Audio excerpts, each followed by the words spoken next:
Bonjour, bonsoir à tous et bienvenue à Andrea Fads. Il est maître de conférences à l'Université de Corse et plus particulièrement politologue. Et si on le reçoit aujourd'hui, c'est pour nous parler des élections municipales. Emmanuel Macron avait promis l'affaissement des blocs traditionnels gauche et droite, mais l'analyse récente des dynamiques électorales prouve que ces blocs idéologiques sont bien présents et n'ont pas l'intention de disparaître, que ce soit en France ou en Corse. Qu'en pensez-vous ?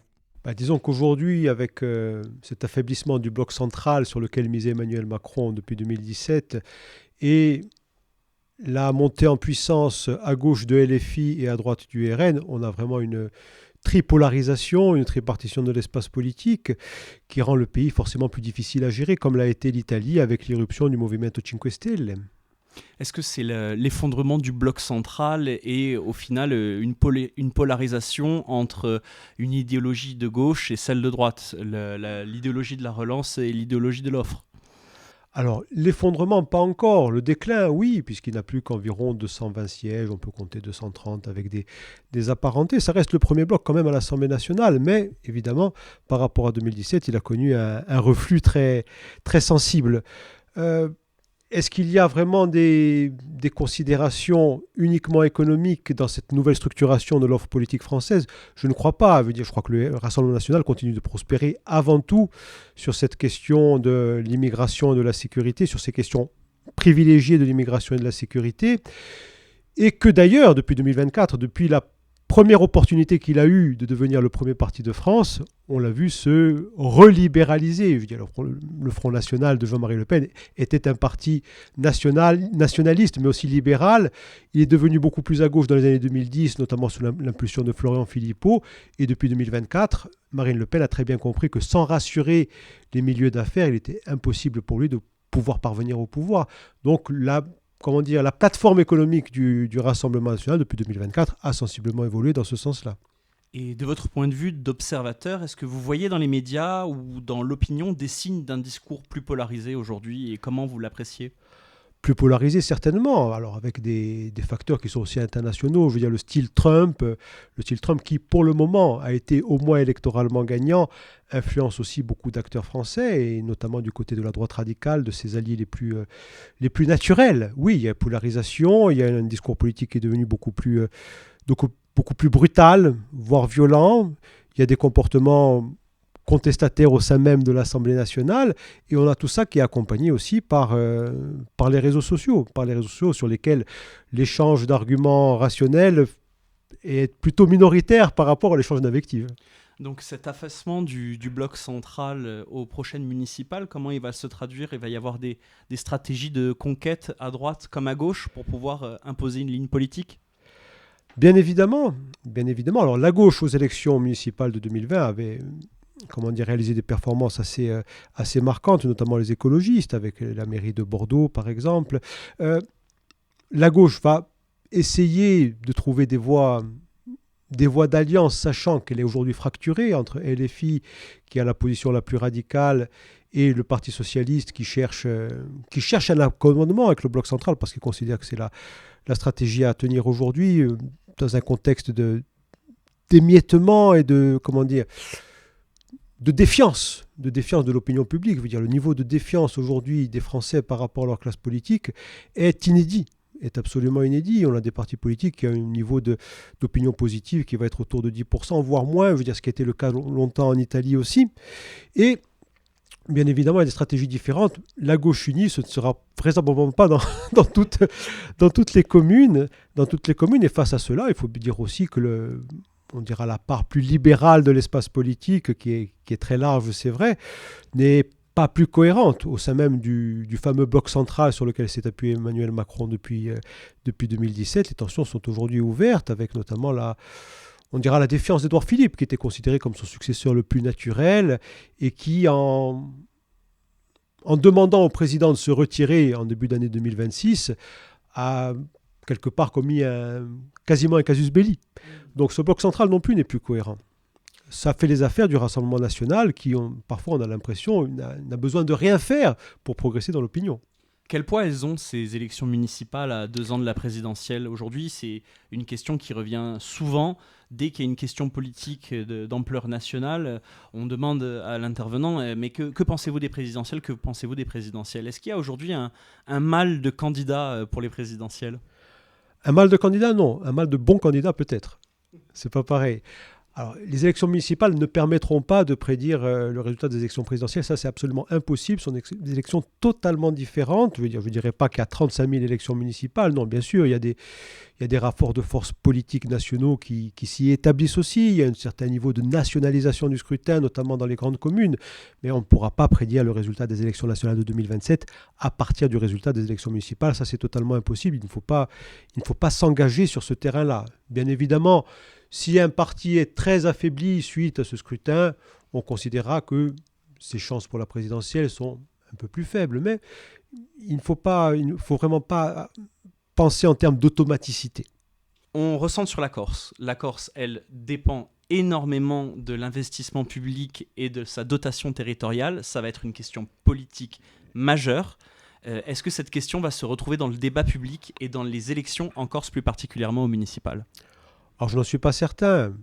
On peut considérer que le niveau de la dette territoriale qui augmente, qui a franchi le milliard, préoccupe pas mal de citoyens. Mais au niveau local, en Corse, on considère avant tout, et peut-être plus qu'ailleurs, la qualité des candidats, leurs relations interpersonnelles, leur capacité à convaincre et apporter certains projets. Alors, bien évidemment, c'est d'autant plus le cas dans les petites communes.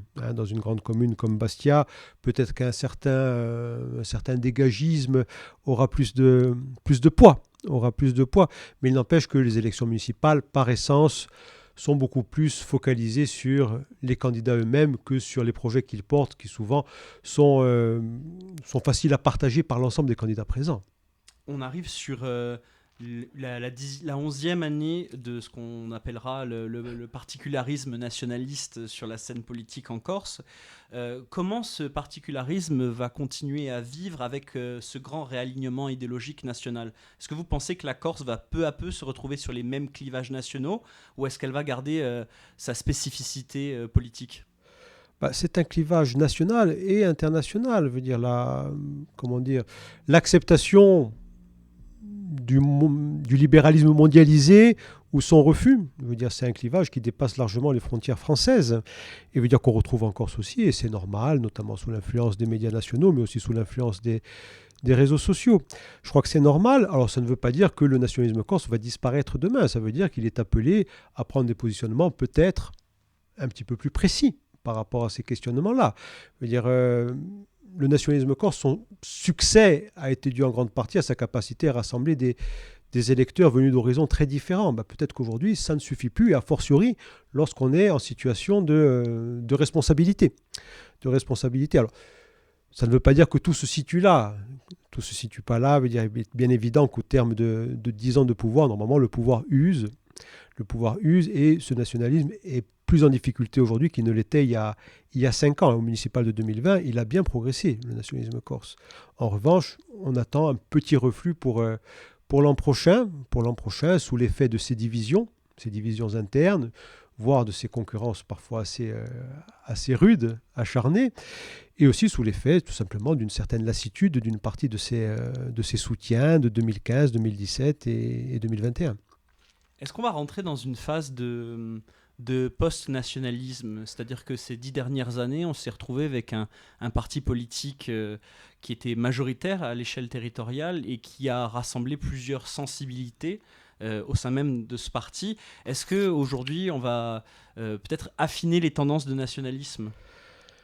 Est-ce qu'on aurait des nationalistes de gauche, du centre, de droite? Il y a des préférences idéologiques qui apparaissent plus ou moins. Je veux dire, on va Cory Front, par exemple, en termes économiques et sociaux, me paraît être sensiblement le plus à gauche. Je veux dire, c'est pas quelque chose qui est tout à fait nouveau. Peut-être que ces tendances-là devront être affirmées un peu plus, ce qui comportera un risque pour ces partis-là. Je veux dire qu'il y a encore une fois l'indéfinition, je veux dire la sous-définition idéologique les a bien servis pendant des années, et notamment dans les années 2010, ces années d'essor électoral fatidique. Je veux dire, on a quand même un nationalisme corse qui rassemble 68% des suffrages exprimés en 2021, c'est un record d'Europe. C'est plus qu'au Pays Basque. Mais normalement, ça ne peut pas durer. Ça ne peut pas durer. Je veux dire, forcément, lorsqu'on atteint des sommets pareils, il y a ensuite un reflux. Et le système politique corse est manifestement dans une étape de recomposition. Est-ce que ça signifie la disparition ou des changements sensibles dans l'orientation des partis nationalistes? Je suis loin d'en être certain. En termes de recomposition, justement, lors des dernières échéances électorales, que ce soit les présidentielles et plus particulièrement les législatives, un parti s'est fait remarquer encore, c'est le Rassemblement national qui a réalisé des scores importants sur l'île. Y a-t-il des acteurs politiques locaux qui pourraient tirer parti de ce réalignement pour se rapprocher des partis nationaux? Alors, il y a bien évidemment cette alliance entre le Rassemblement national et le jeune parti Moussa Palatina qui fait parler beaucoup en Corse, mais aussi sur le continent. Il y a un article du Monde qui a été consacré à cette nouvelle alliance. Ce qui est étonnant dans la progression de la droite radicale ou de l'extrême droite, si on veut, en Corse comme sur le continent, c'est qu'elle ne profite qu'au Rassemblement national. Comme s'il arrivait à capitaliser à lui seul tout le mécontentement, je veux dire, au-delà même des positionnements idéologiques, tout le mécontentement des Français et des Corses. Ça, c'est assez étonnant.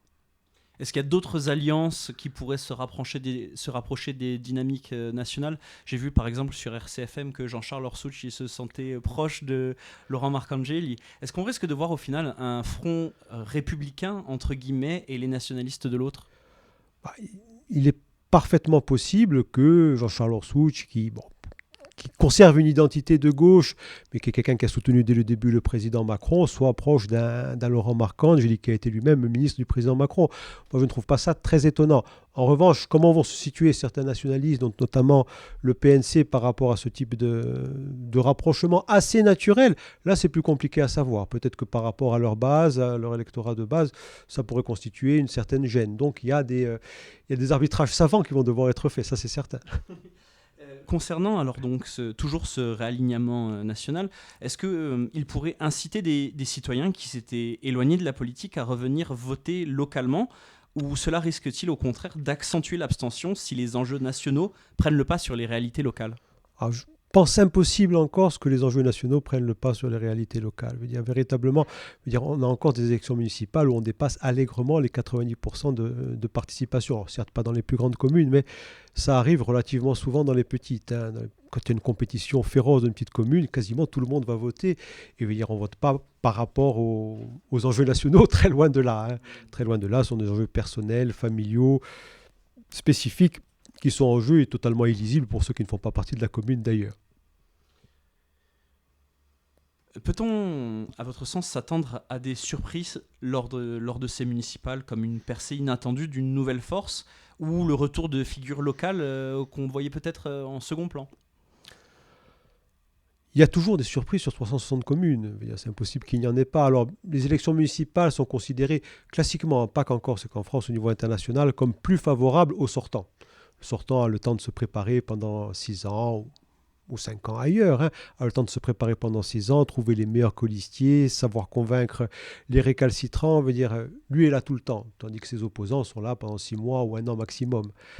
Donc ils sont beaucoup moins présents, ils ont beaucoup moins de pratique du terrain. Sans rentrer dans la politique fiction, est-ce que vous pensez qu'il va y avoir un changement d'équilibre sur les grandes mairies insulaires? Alors, écoutez, c'est très difficile. Manifestement, la majorité ajaxienne est forte, mais la concurrence du Rassemblement national sera aussi bien plus forte que les fois précédentes. Si la continuité des élections législatives survient. Les élections législatives ont été une surprise énorme pour pour beaucoup de monde, des candidats parfaitement inconnus de toute la population qui font 30%, 35%, 35% c'était M. Fillon qui est un peu plus connu, c'est vrai, qui font 25-30% des voix au premier tour. C'était absolument confondant. Absolument confondant. Et je veux dire, si cette continuité-là existe, ce qui est tout à fait possible, hein, vu ce qui se passe au niveau national, eh bien, il est fort possible que le Rassemblement national, avec Moussa Palatine, à Ajaccio et à Bastia, réalise d'excellents scores. Alors, je ne sais pas si ça suffira pour prendre ses mairies, loin de là, mais je veux dire, ça pourrait constituer une nouvelle étape je veux dire, du système politique corse. La logique ultra-locale des municipales n'est pas la même que celle législative. Est-ce que vous pensez que l'effet de l'affiche RN et du dégagisme ambiant pourrait se retrouver, ou vous pensez que justement la localité du scrutin municipal va prévaloir? Disons que les législatives de 2024 étaient très particulières dans le sens où elles étaient organisées suite à une dissolution qui a surpris tout le monde, y compris les propres soutiens les plus proches du président, le Premier ministre, pour ne pas le citer. Hein. Une dissolution qui a été vécue par beaucoup de Français comme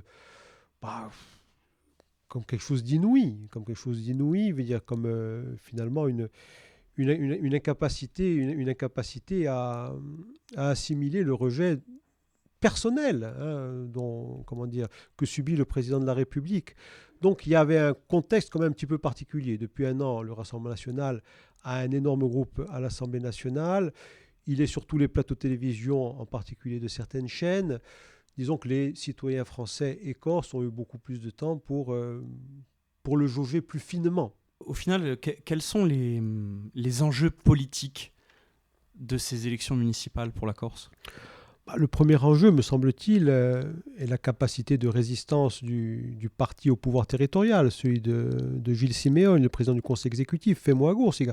Donc Gilles Simeone est président du conseil exécutif depuis 2015, c'est l'homme politique le plus influent de Corse, mais depuis 2021, depuis sa victoire à la majorité absolue aux élections territoriales, a connu malgré tout des coups assez durs, notamment la perte d'un siège de député, et des attaques incessantes, notamment de la part des autres partis nationalistes, ce qui l'a considérablement affaibli politiquement.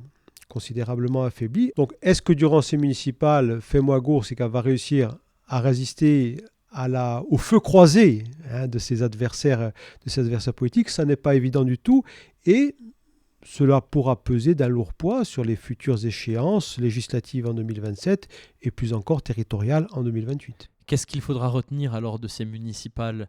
C'est un test où tout le monde compte ses troupes avant qu'il y ait ce que certains appelleraient un grand clash ? En grand clash, je ne sais pas, mais on parle de recomposition.